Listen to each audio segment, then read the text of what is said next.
빨간 인주에 도장을 찍으려던 순간이었습니다.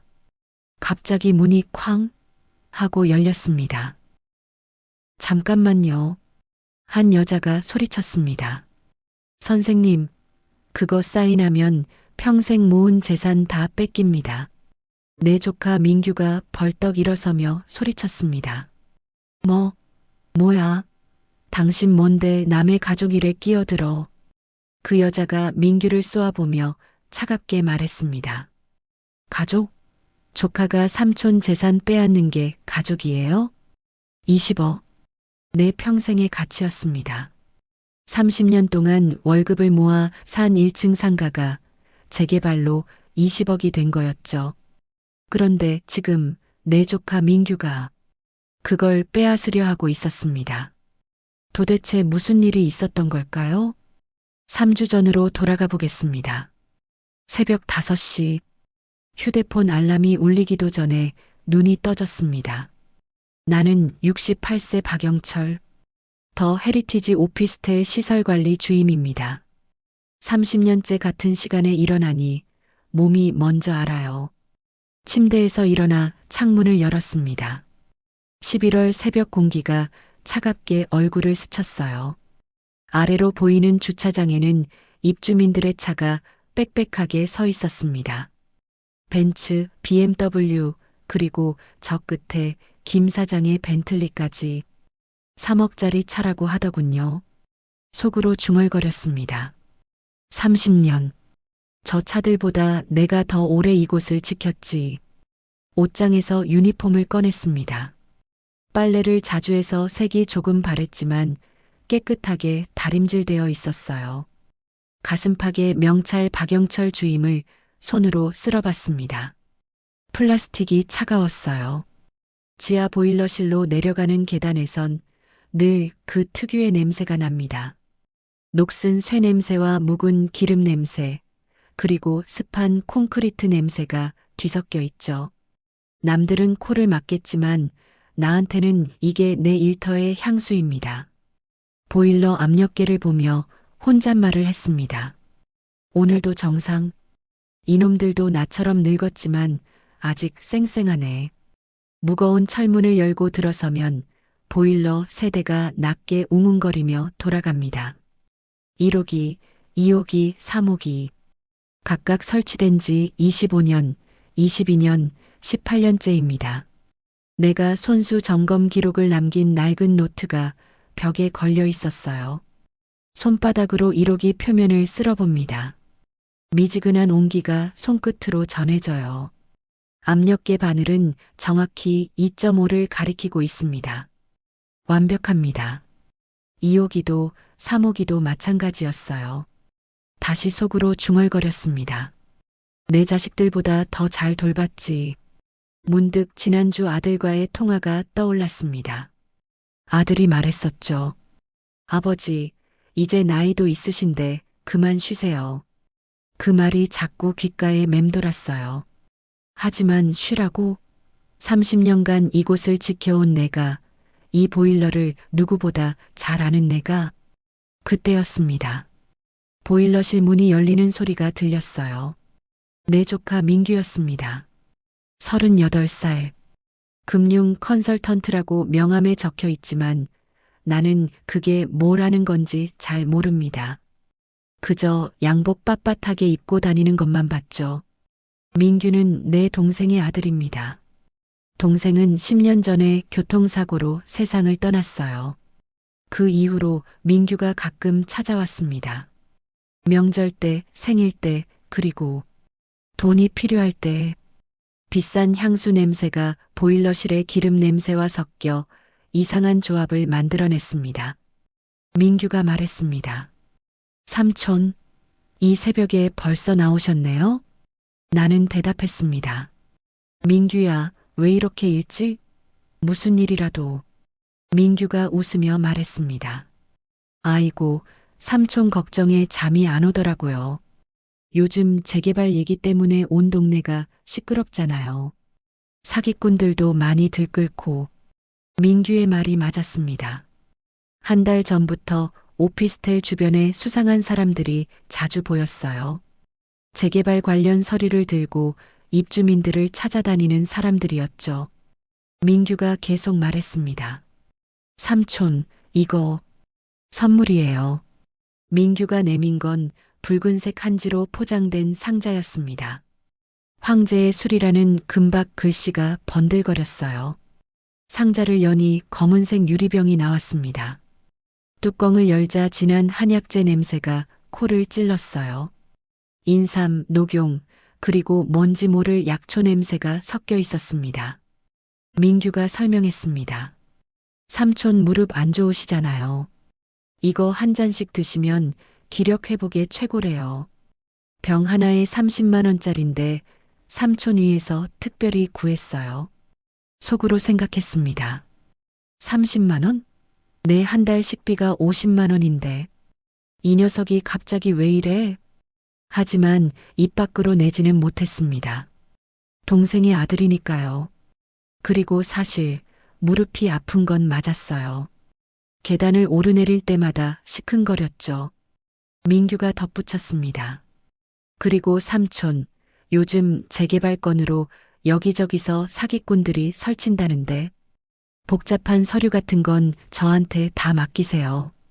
제가 금융 전문가잖아요. 저만 믿으세요. 민규가 내 어깨를 두드리고 갔습니다.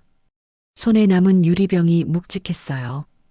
혼자 남은 보일러실에서 작은 잔에 술을 따랐습니다. 검붉은 액체가 잔을 채웠어요. 한 모금 마셨습니다. 혀끝에 닿자마자 쓴맛이 확 퍼졌어요.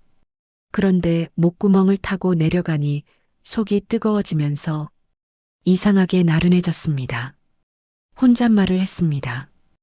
효과가 좋긴 하네. 몸이 따뜻해지는 게. 그날 밤 나는 평소보다 일찍 잠이 들었습니다. 그런데 이상했어요. 꿈을 꾸는 건지 깨어 있는 건지 구분이 안 갔습니다. 누군가 내 방에 들어오는 것 같았고, 내가 어디론가 걸어가는 것 같았고, 다음 날 아침, 눈을 떴을 때 옷이 거꾸로 입혀져 있었습니다. 양말도 신은 채로 잠들어 있었어요. 속으로 중얼거렸습니다. 이상하다. 어젯밤에 무슨 일이. 며칠이 지났습니다. 민규는 일주일에 2번씩 찾아왔어요. 그때마다 황제의 술을 챙겨주면서 신신당부했습니다. 삼촌, 꼭 드세요. 이상한 일이 계속됐습니다.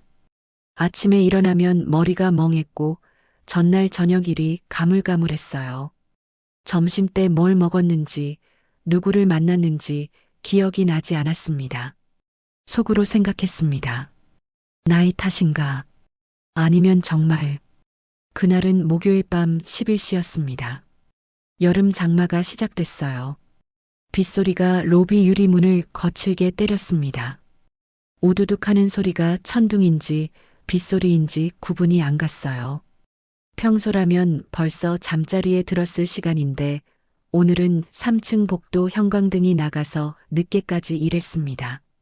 사다리를 타고 올라가 형광등을 교체하는데 무릎이 욱신거렸어요. 속으로 생각했습니다. 예전엔 이런 일이 아무것도 아니었는데 나도 늙었나 보다. 1층 로비로 내려오니 한 여자가 비에 흠뻑 젖은 채 서 있었어요. 1201호에 새로 이사온 입주민이었습니다. 30 초반쯤 돼 보이는데 정장이 비에 젖어 몸에 달라붙어 있었어요. 회색 정장이 검게 젖어 있었고 흰 블라우스는 비치다시피 했습니다. 머리카락에서 빗물이 뚝뚝 떨어져 로비 바닥에 작은 물웅덩이를 만들고 있었어요. 그 여자가 말했습니다. 아, 박 주임님, 정말 큰일 났어요. 여자의 이름은 이수진. 변호사라고 들었습니다. 2주 전에 이사를 왔는데 혼자 사는 것 같았어요. 짐도 많지 않았고 주말에도 집에 있는 걸 본 적이 없었습니다. 손에는 서류 가방만 들고 있고 핸드백이 없었어요. 빗물이 머리카락을 타고 뚝뚝 떨어지는데 추운지 어깨가 미세하게 떨리고 있었습니다. 입술이 파랗게 질려 있었어요. 이수진이 설명했습니다. 지하철역에서 소매치기를 당한 것 같아요. 지갑이 통째로 없어졌어요. 핸드폰도 방전되고 이 밤에 당장 현금이 없는데 나는 물었습니다. 경찰서에는 신고하셨어요? 이수진이 대답했습니다. 네, 신고는 했는데 지금 당장 집에 가야 하는데 택시비가. 나는 말없이 주머니에서 지갑을 꺼냈습니다. 안에 든 현금을 확인했어요. 5만 원짜리 한 장과 10,000원짜리 두 장. 오늘 저녁값으로 쓰려던 돈이었죠. 주말까지는 3일이 남았고 월급날까지는 아직 2주나 남았습니다. 3만 원을 뽑아서 그녀의 손에 쥐어줬습니다. 젖은 손이 얼음장처럼 차가웠어요. 나는 말했습니다. 이걸로 택시 타고 들어가시고 지갑은 내일 찾으시죠. 너무 걱정 마시고요. 이수진이 놀라며 말했습니다. 아, 이거 어떻게? 제가 내일 꼭 갚을게요. 꼭이요. 나는 대답했습니다. 됐어요. 빨리 들어가세요. 감기 걸리겠네. 따뜻한 물로 샤워하시고요. 이수진이 내 얼굴을 뚫어지게 바라봤습니다. 젖은 머리카락 사이로 보이는 뭔가를 읽으려는 것처럼 깊었어요. 시선이 내 굳은 살 박인 손으로, 다시 낡은 유니폼으로, 그리고 내 얼굴로 천천히 옮겨갔습니다. 몇 초간의 침묵이 흘렀습니다. 빗소리만 들렸어요. 이수진이 작은 목소리로 말했습니다. 주임님, 정말 감사합니다. 정말로. 속으로 생각했습니다. 젊은 사람이 고생이 많군. 우리 딸이 저 나이였으면. 아니, 생각하지 말자. 내 딸은 5년 전에 병으로 세상을 떠났습니다.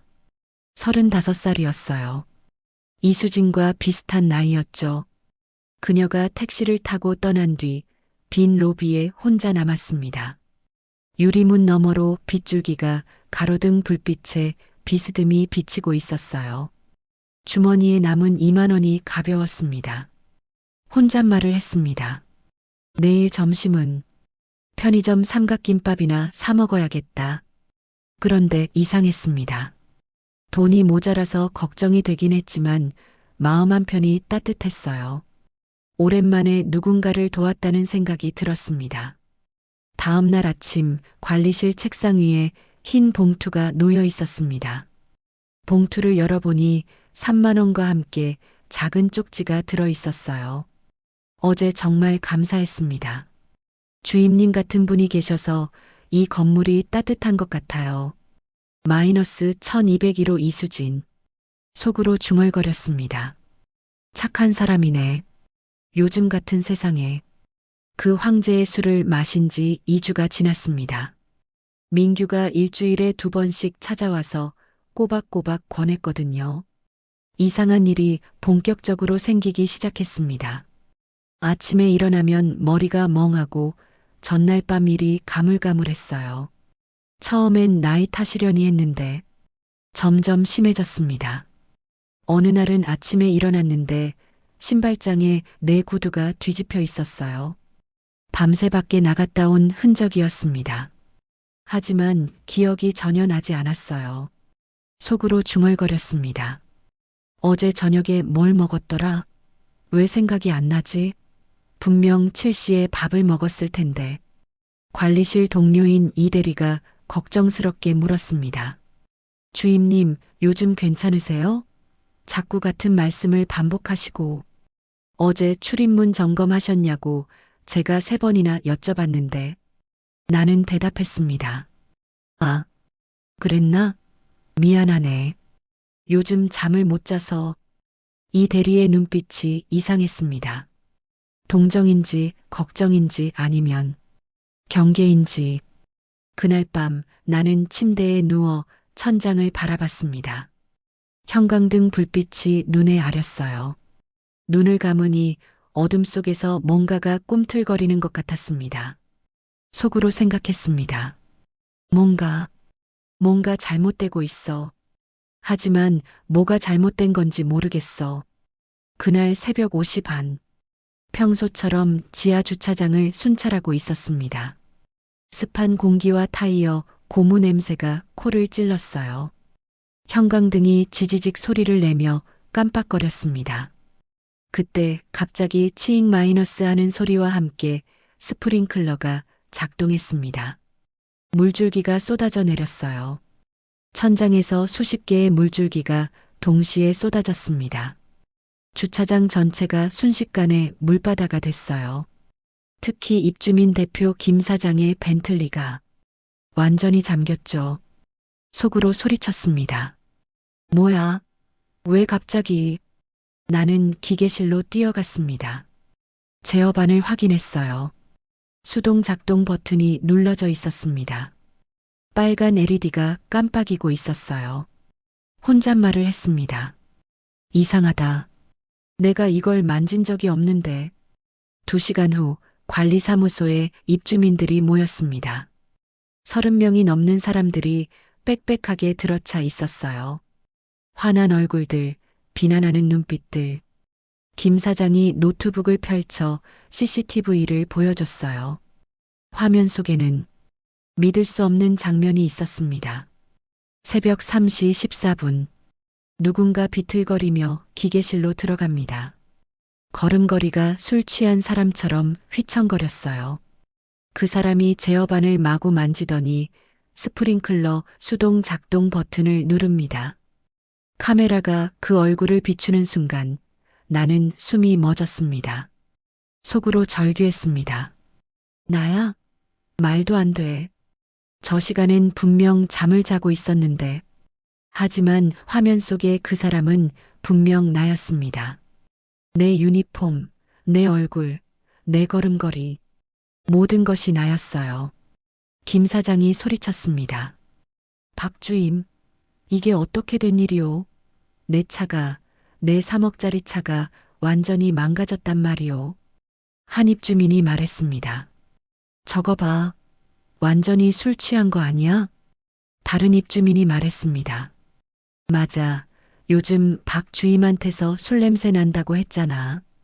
또 다른 입주민이 말했습니다. 아니, 관리 주임이 술 먹고 일하면 어떡해요? 30년 일했다는 사람이. 입주민들의 목소리가 귀를 때렸습니다. 변명하고 싶었지만 입이 떨어지지 않았어요. 화면 속의 증거가 너무 명확했으니까요. 그때 관리사무소 문이 열렸습니다. 민규가 헐떡이며 들어왔습니다. 죄송합니다. 제가 다 책임지겠습니다. 민규가 내 앞에 섰습니다. 그의 얼굴에 걱정과 미안함이 가득했어요. 적어도 그렇게 보였습니다. 눈가가 붉어져 있고 목소리도 떨리고 있었습니다. 민규가 입주민들에게 말했습니다. 사실 저희 삼촌이 요즘 알코올성 치매 초기 증상을 보이셔서 제가 병원에 모시고 가려고 했는데 이런 일이 생길 줄은. 한 입주민이 물었습니다. 뭐라고? 치매? 민규가 대답했습니다. 네. 음주 후 기억을 못하시고 같은 말씀을 반복하시고 병원에서도 검사를 권유받았어요. 치매라는 단어가 내 뇌리에 못처럼 박혔습니다. 입주민들의 시선이 동정과 경멸로 뒤섞여 나를 향했어요. 30년 동안 쌓아온 신뢰가 한순간에 무너지는 소리가 들렸습니다. 속으로 외쳤습니다. 치매? 내가 치매라고? 아니야. 그럴 리 없어. 그런데 왜 기억이? 김 사장이 말했습니다. 에휴, 그럼 어쩔 수 없지. 박 주임 사정은 이해하지만 책임은 져야 해요. 내 차 수리비만 2천만 원이라고요. 다음 날 아침 관리소장이 나를 불렀습니다. 그의 책상 위에는 A사 용지 한 장이 놓여 있었어요. 권고사직서라는 글자가 선명했습니다. 창밖으로 가을 햇살이 들어왔습니다. 밝은 햇살이었지만 내게는 어둡게만 느껴졌어요. 관리소장이 말했습니다. 박 주임님, 30년 동안 정말 수고 많으셨습니다. 그런데 입주민들이 불안해하시니까 명예롭게 물러나시는 게 어떨까요? 나는 애원했습니다. 소장님, 저는 정말 그 시간에 잠을 자고 있었어요. 제가 기억을 못하는 것뿐이지. 소장이 대답했습니다. 저도 믿고 싶습니다. 하지만 CCTV가 있지 않습니까? 그리고 주임님 건강도 생각하셔야죠. 소장의 목소리는 부드러웠지만 그 속에 담긴 의미는 냉정했습니다. 나가라는 거였죠. 펜을 쥔 손이 떨렸습니다. 만년필 촉이 종이에 닿는 순간 잉크가 번졌어요. 박영철이라는 세 글자를 쓰는데 평생처럼 느껴졌습니다. 박, 영, 철. 각 획을 그을 때마다 30년의 세월이 스쳐 지나갔습니다. 첫 출근하던 날, 첫 보일러 점검, 첫 입주민 민원, 그리고 수없이 많았던 평범한 날들. 상자에 짐을 담았습니다. 30년간 모은 감사패들이 있었어요. 모범 관리인, 친절 관리인, 우수 관리인. 금박 글씨가 빛바랜 액자들이었습니다. 서랍 깊숙이 넣어뒀던 사진 한 장을 발견했어요. 20년 전 건물 준공식 날 찍은 사진이었습니다. 그때의 나는 48세. 검은 머리에 힘찬 표정이었죠. 옆에는 아직 어렸던 딸이 서 있었어요. 속으로 중얼거렸습니다. 딸아, 아빠가 이렇게 쫓겨나는구나. 상자를 들고 복도를 걸었습니다. 무거웠어요. 상자가 무거운 게 아니라 발걸음이 무거웠습니다. 로비를 나서는데 평소 인사를 잘하던 입주민들이 눈을 피했어요. 어떤 이는 급히 엘리베이터에 올라타고 어떤 이는 못 본 척 고개를 돌렸습니다. 마치 내가 전염병이라도 옮길 것처럼 혼잣말을 했습니다. 30년이 이렇게 끝나는구나. 집에 돌아와 상자를 내려놓았습니다. 쿵 하는 소리가 텅 빈 집에 울렸어요. 창밖으로 더 헤리티지 오피스텔이 보였습니다. 30년간 매일 드나들던 그 건물이 이제는 남의 건물처럼 느껴졌어요. 아들에게 전화를 걸었습니다. 떨리는 손으로 번호를 눌렀어요. 신호음이 길게 이어졌습니다. 한 번, 두 번, 세 번. 아들이 받았습니다. 아버지, 민규한테 다 들었어요. 나는 말했습니다. 아들아, 그게 아니라 내가 설명을. 아들이 소리쳤습니다. 제발 술 좀 끊으세요. 제발. 민규가 아버지 재산 지키려고 그 고생을 하는데 저 좀 그만 힘들게 하세요. 제 체면도 생각 좀 하시고. 나는 애원했습니다. 아들아, 아빠 말 좀 들어봐. 아빠는 술을. 아들이 말했습니다.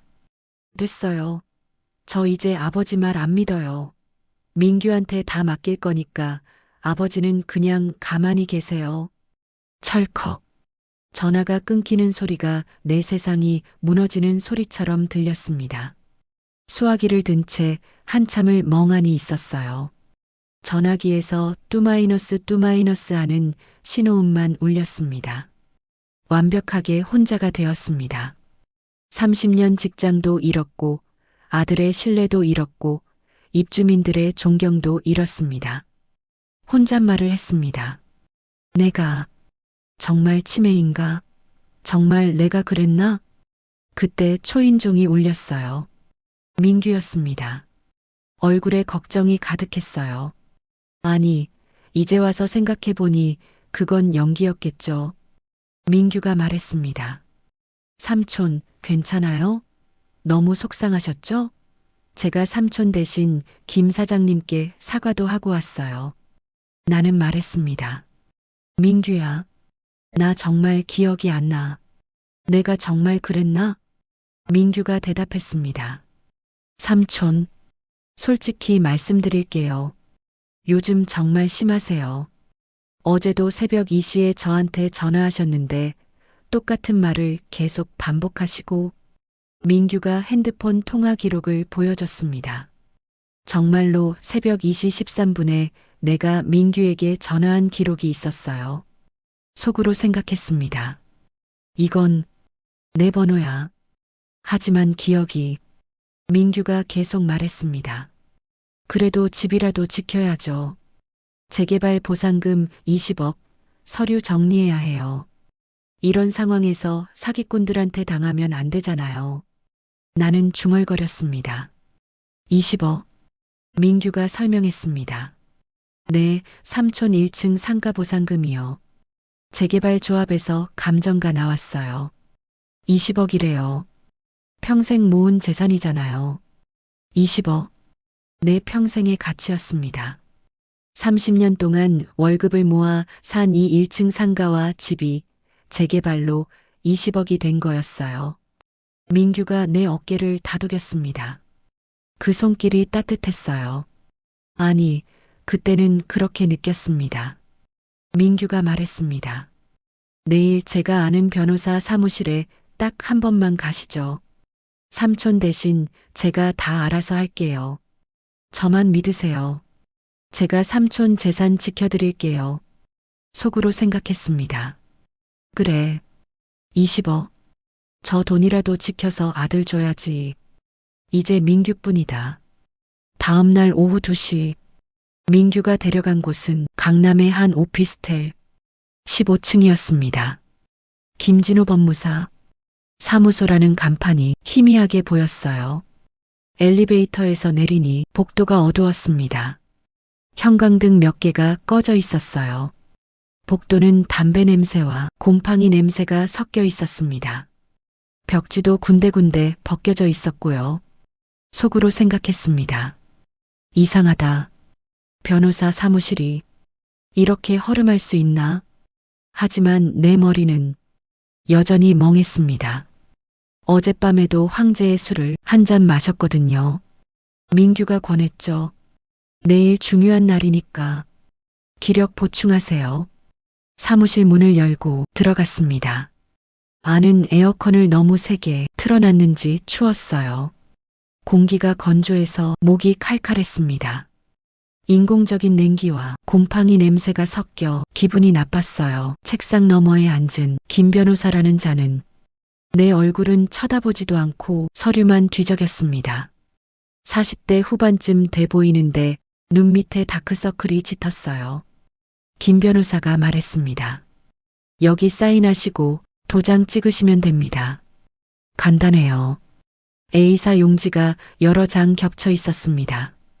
글씨가 빽빽했어요. 머리가 여전히 멍해서 뭐가 뭔지 잘 안 보였습니다. 위임, 대리, 후견 이런 단어들만 어렴풋이 보였어요.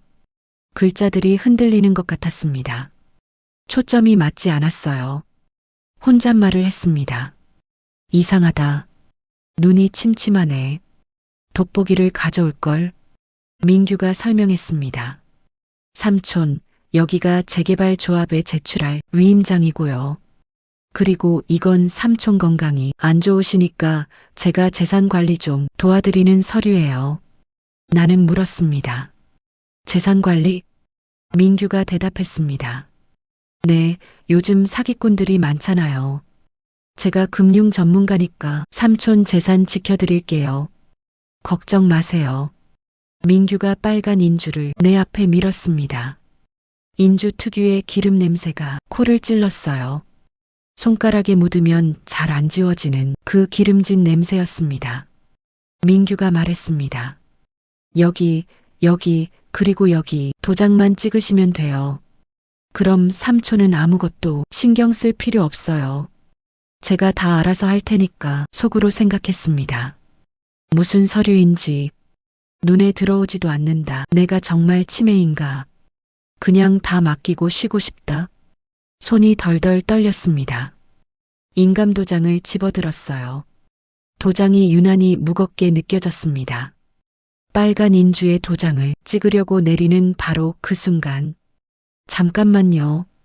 쾅 하고 문이 열렸습니다. 문틀에 선 사람은 이수진 변호사였습니다. 1201호에 사는 그날 밤 빗속에서 3만 원을 빌려줬던 그 여자였어요. 얼굴이 상기되어 있었고 숨을 헐떡이고 있었습니다. 땀이 이마에 맺혀 있었어요. 계단을 뛰어 올라온 것 같았습니다. 이수진이 소리쳤습니다. 선생님, 그거 사인하면 평생 모은 재산 다 뺏깁니다. 민규가 벌떡 일어서며 소리쳤습니다. 뭐야?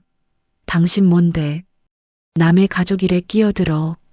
여기 어떻게 알고 왔어? 이수진이 민규를 쏘아보며 말했습니다. 가족? 조카가 삼촌 재산 빼앗는 게 가족이에요? 이수진이 성큼성큼 다가와 내 앞에 서류를 집어들었습니다.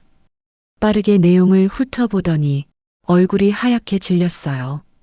이수진이 말했습니다. 조민규 씨, 당신 뒤에 해광건설 있죠? 이 서류 재개발 위임장이 아니에요. 민규가 소리쳤습니다. 무슨 소리야? 이게 재개발 위임장 맞아. 이수진이 말했습니다. 거짓말. 이건 한정후견인 개시 심판 청구서예요. 그녀가 서류에 한 부분을 가리켰습니다. 한정후견인 개시 심판 청구서라는 제목이 선명했어요. 그 아래 작은 글씨로 빼곡하게 적혀 있었습니다. 이수진이 내게 설명했습니다. 선생님, 이건 선생님을 법적으로 정신적 무능력자로 만드는 서류예요. 알코올성 치매 환자로 만들어서 모든 법적 권리를 박탈하는 거라고요. 나는 중얼거렸습니다. 뭐라고? 이수진이 서류를 보여주며 설명했습니다. 여기 보세요. 피후견인은 알코올 중독으로 인한 판단력 저하로 재산관리 능력이 없음. 후견인 조민규에게 전 재산에 대한 관리 처분 권한을 부여함. 이게 보여요? 머릿속 안개가 순간적으로 걷혔습니다. 치매, 해광건설, 전 재산. 모든 퍼즐 조각이 한순간에 맞춰졌습니다. 그동안 일어났던 모든 일들이 선명해졌어요. 민규가 가져온 술, 이상하게 끊기는 기억들, CCTV 조작, 그리고 이 서류. 속으로 외쳤습니다. 이 개자식? 처음부터 다 계획된 거였어. 손에서 인감도장이 떨어졌습니다. 탁 하는 소리가 사무실에 울렸어요. 빨간 인주가 바닥에 번졌습니다. 민규가 당황하며 말했습니다. 삼촌, 이 여자 말 믿지 마세요. 오해예요. 제가 진짜로 삼촌 위에서 김 변호사가 일어서며 말했습니다. 이런 일이. 이수진이 내 손목을 잡으며 말했습니다. 선생님, 일단 나오세요.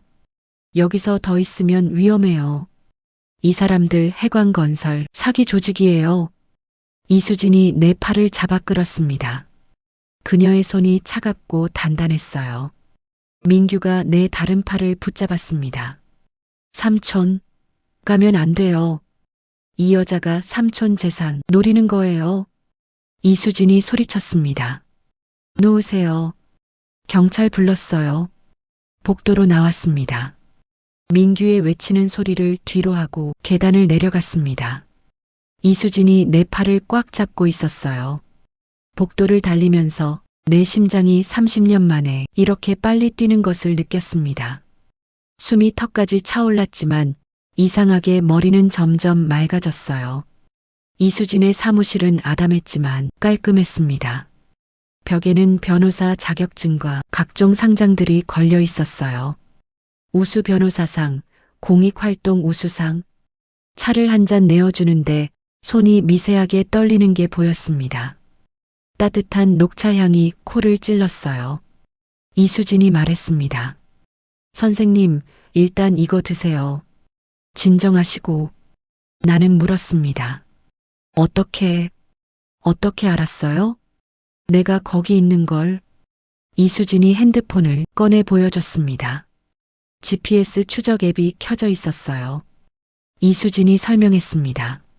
선생님 신발에 GPS 발신기를 붙여뒀어요. 2주 전부터요. 죄송하지만 선생님을 보호하기 위해서였어요. 나는 물었습니다. 내 신발에? 왜? 이수진이 말했습니다. 선생님 사실 제가 선생님께 숨긴 게 있어요. 그녀가 서랍에서 낡은 사진 한 장을 꺼냈습니다. 백발의 노인이 정겨운 미소를 짓고 있었어요. 배경은 어느 시골 마을 같았습니다. 이수진이 말했습니다. 제 할아버지예요. 이순재. 3년 전에 해광건설한테 당하셨어요. 이수진의 목소리가 떨렸습니다. 이수진이 계속 말했습니다. 할아버지는 평생 농사를 지으셨어요. 그런데 그 땅이 재개발 지역이 됐죠. 보상금이 15억이었어요. 나는 물었습니다. 그래서? 이수진이 울먹이며 말했습니다. 똑같은 수법이었죠. 조카라는 놈이 접근해서 이상한 약을 먹이고 치매 환자로 만들어서 후견인 서류에 도장을 찍게 했어요. 할아버지는 평생 모은 땅을 다 빼앗기고 충격으로 6개월 만에 돌아가셨어요. 저는 그때 변호사 시험 준비 중이었어요. 아무것도 해드릴 수 없었어요. 이수진이 손수건으로 눈가를 닦았습니다. 이수진이 말했습니다. 변호사가 된 후 3년간 해광건설을 추적했어요. 그들은 조직적으로 움직여요. 재개발 지역을 미리 파악하고 노인들에게 접근해서 환각 성분이 든 술이나 약을 먹여요. 나는 물었습니다. 환각 성분? 이수진이 설명했습니다. 네. 황제의 술이라는 이름으로 판매하는데 실제로는 수면제와 환각제가 섞여 있어요. 매일 마시면 기억력이 저하되고 몽유병처럼 행동하게 돼요. 내 손이 떨렸습니다. 지난 2주간의 일들이 모두 설명됐어요. 나는 물었습니다. 그럼 스프링클러 사고도? 이수진이 대답했습니다. 네. 민규가 약물로 선생님을 기계실로 데려가서 선생님 손으로 버튼을 누르게 한 거예요. CCTV에는 선생님만 찍히게요. 그걸 증거로 치매 환자로 만드는 거죠. 속으로 생각했습니다. 개자식들, 완벽하게 계획된 범죄였구나. 이수진이 말했습니다. 그리고 그날 밤 선생님이 주신 3만 원. 이수진이 가방에서 봉투를 꺼냈어요. 3만 원이 그대로 들어 있었습니다. 이수진이 설명했습니다. 사실 그날 제가 할아버지 재판 관련 증거 서류를 챙기러 가는 길이었어요. 정말로 소매치기를 당했고 그 서류를 잃어버리면 할아버지 사건은 영영 묻힐 뻔했어요. 선생님이 주신 3만 원 덕분에 서류를 지킬 수 있었어요. 그날 선생님을 보면서 할아버지가 떠올랐어요. 똑같이 선한 분이셨거든요.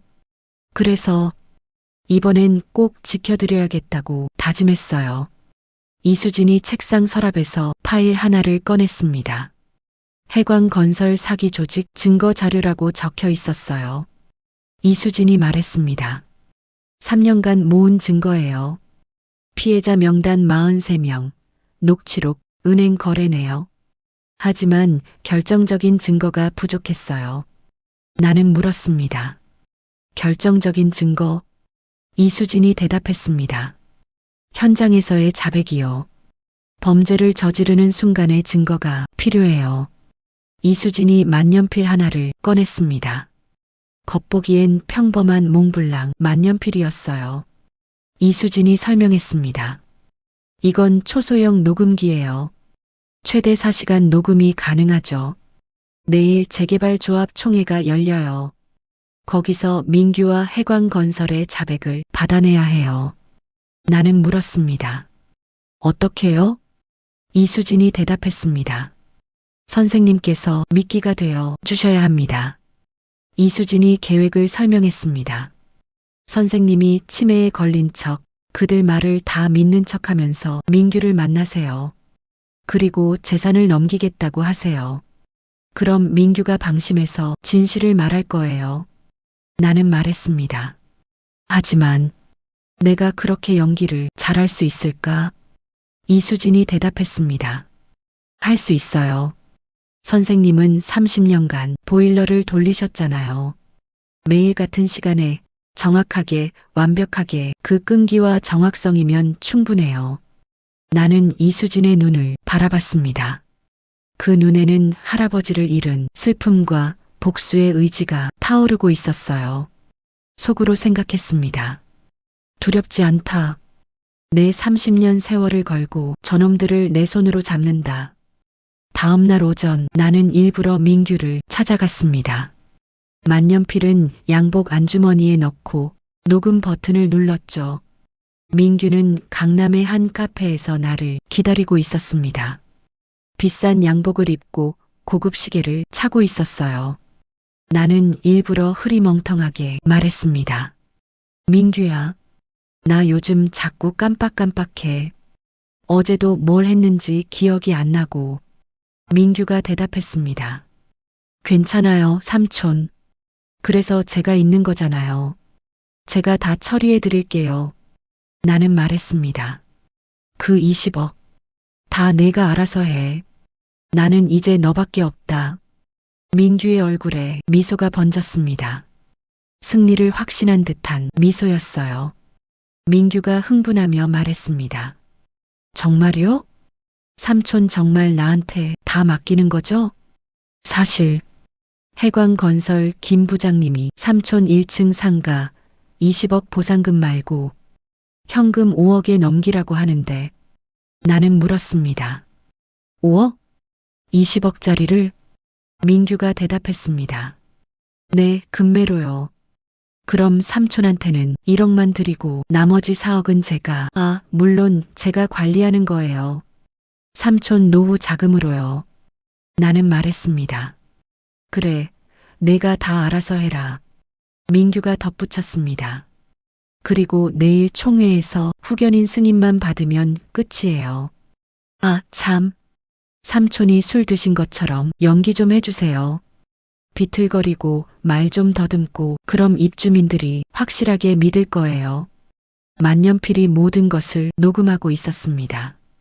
민규의 목소리, 웃음소리, 그리고 그가 내뱉는 모든 진실을 나는 물었습니다.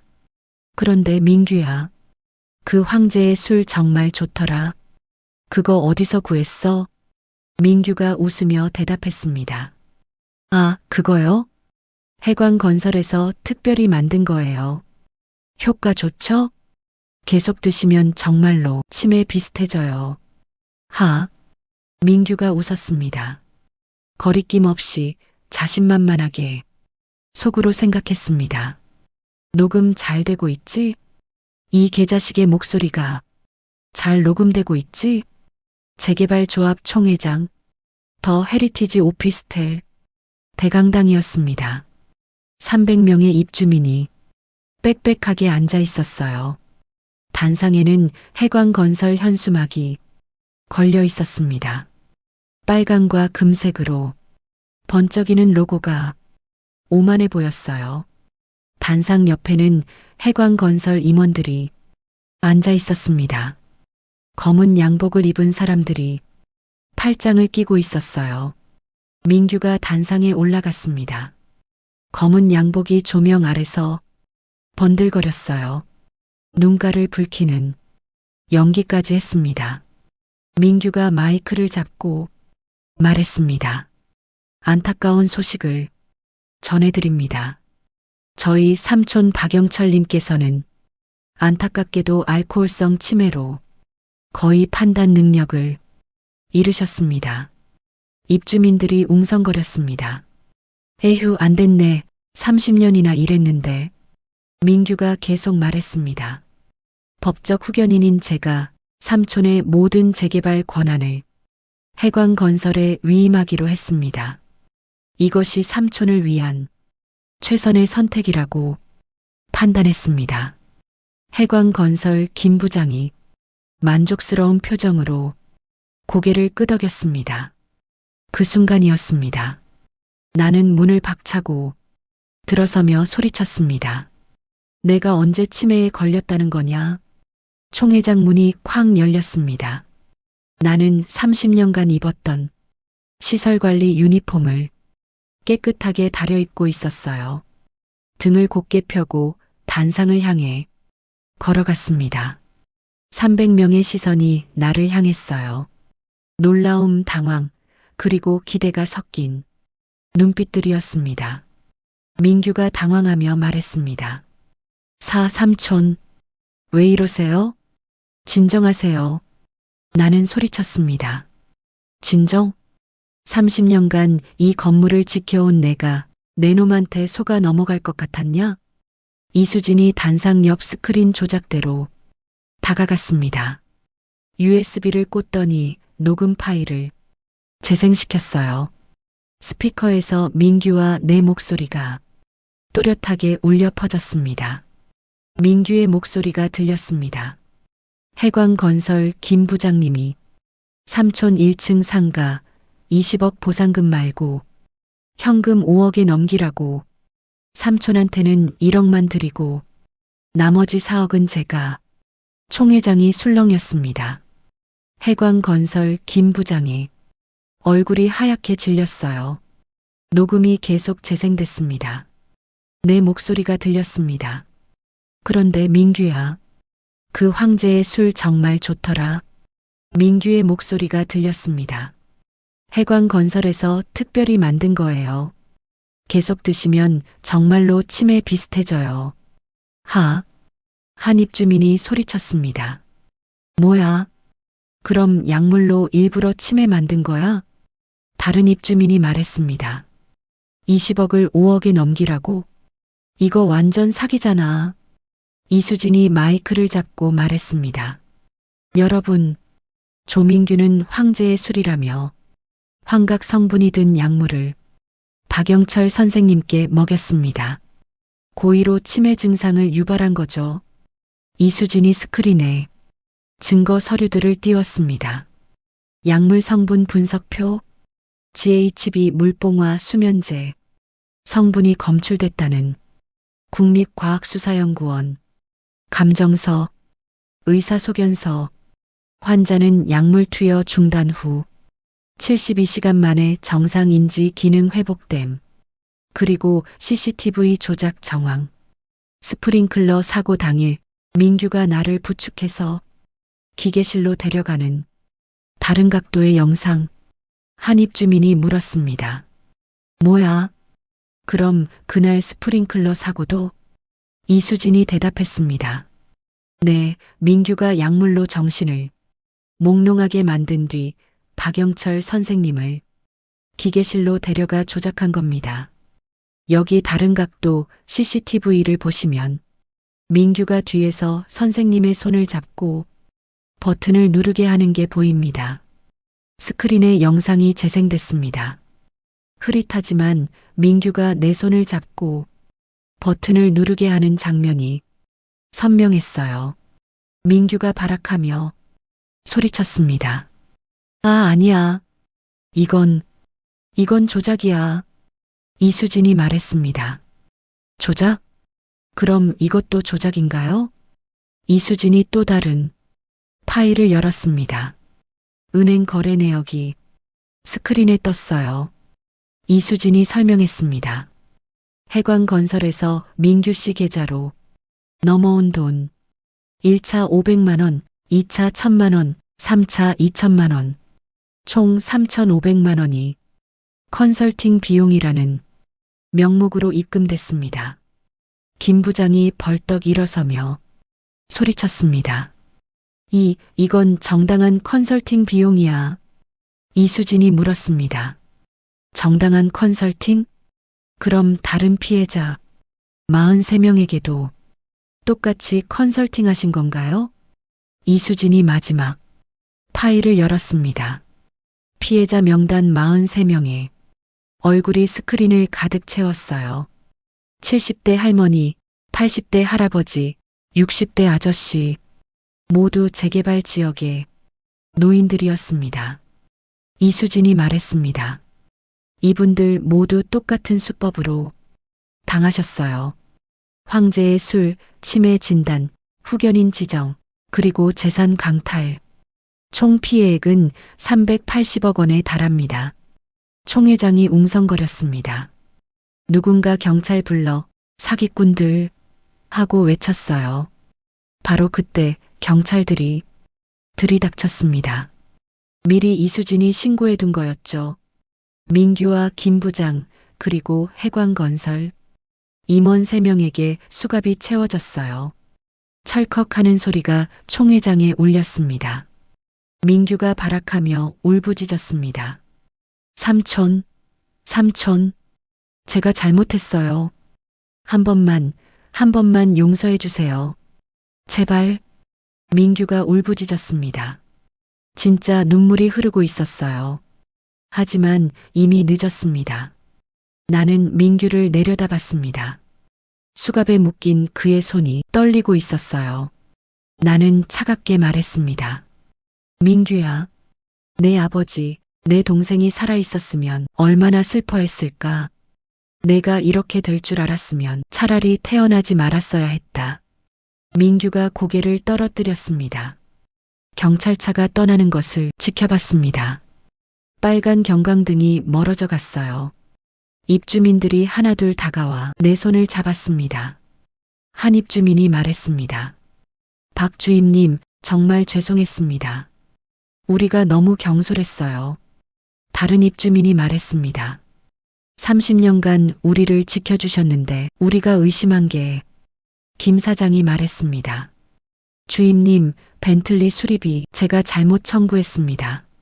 주임님 잘못이 아니었네요. 정말 죄송합니다. 나는 고개를 끄덕였습니다. 용서할 수 있었어요. 그들도 속았을 뿐이니까요. 경찰서 앞 차가운 바람이 얼굴을 스쳤습니다. 11월의 쌀쌀한 공기가 폐에 깊숙이 들어왔어요. 멀리서 누군가 뛰어오는 소리가 들렸습니다. 숨을 헐떡이는 소리, 급한 발걸음 소리. 아들이었어요. 아들이 헐떡이며 말했습니다. 아버지, 아버지. 아들이 내 앞에서 무릎을 꿇었습니다. 양복 바지가 아스팔트에 닿았어요. 무릎이 땅에 닿는 쿵 하는 소리가 들렸습니다. 아들이 오열하며 말했습니다. 아버지, 제가 죽일 놈입니다. 아버지 말을 안 믿고 민규 그 새끼 말만 믿고 아버지를, 저를 용서하지 마세요. 제발 절 용서하지 마세요. 저는 자식도 아닙니다. 아버지 아들 자격이 없어요. 아들의 어깨가 들썩였습니다. 내 아들이 40이 넘은 아들이 어린아이처럼 울고 있었어요. 5년 전 딸이 죽었을 때도 이렇게 울었습니다.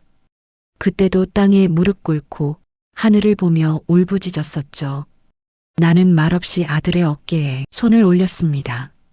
떨리는 어깨가 손바닥으로 전해졌어요. 양복이 땀에 젖어 축축했습니다. 속으로 생각했습니다. 용서, 그건 시간이 필요한 일이겠지. 하지만 넌 내 아들이니까. 나는 말했습니다. 일어나라.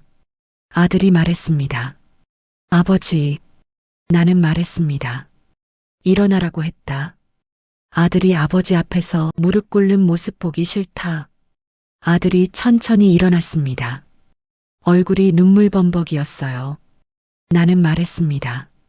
내가 나를 안 믿은 건 아빠가 평소에 너한테 믿음을 주지 못해서다. 딸 죽고 나서 아빠가 너한테 너무 무심했지. 아들이 말했습니다. 아니에요, 아버지. 나는 말했습니다. 됐다. 이제 우리 다시 시작하자. 아빠도 너도 다시.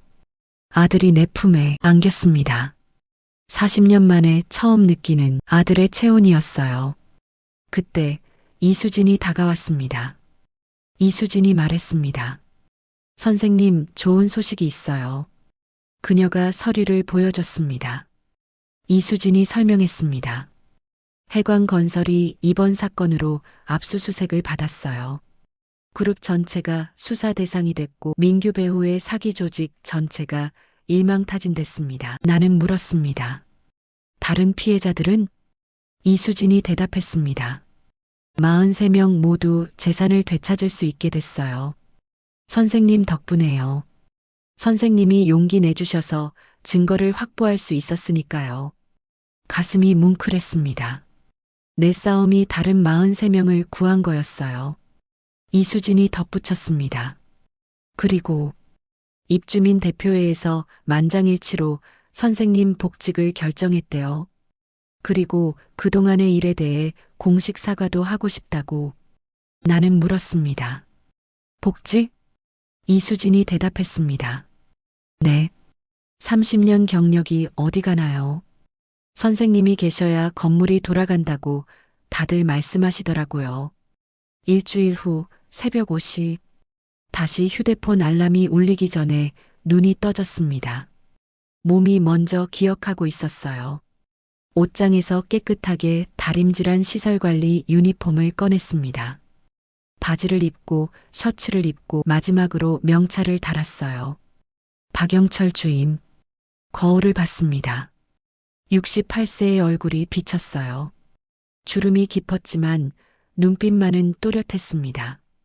속으로 중얼거렸습니다. 다시 돌아왔구나. 지하 보일러실로 내려가는 계단.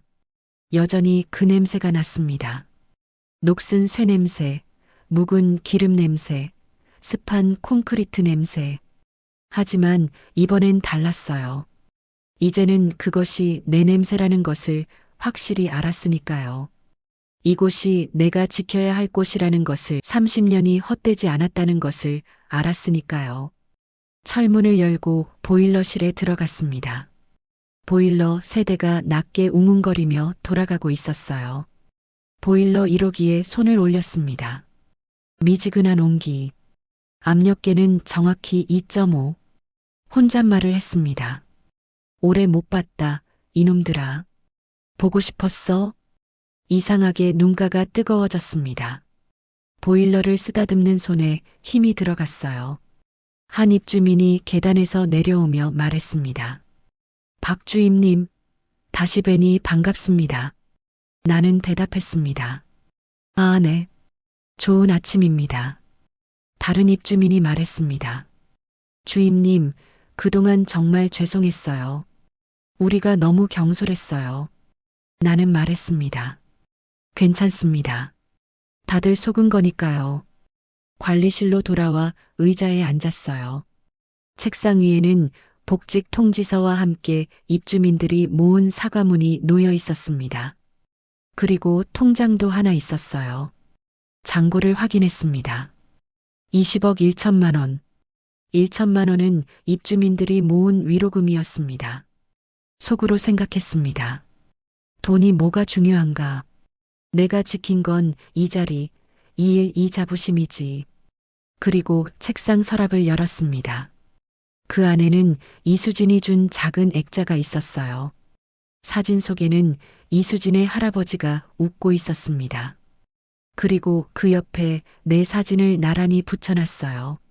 밑에는 이렇게 적혀 있었습니다. 선한 사람들은 절대 혼자가 아닙니다.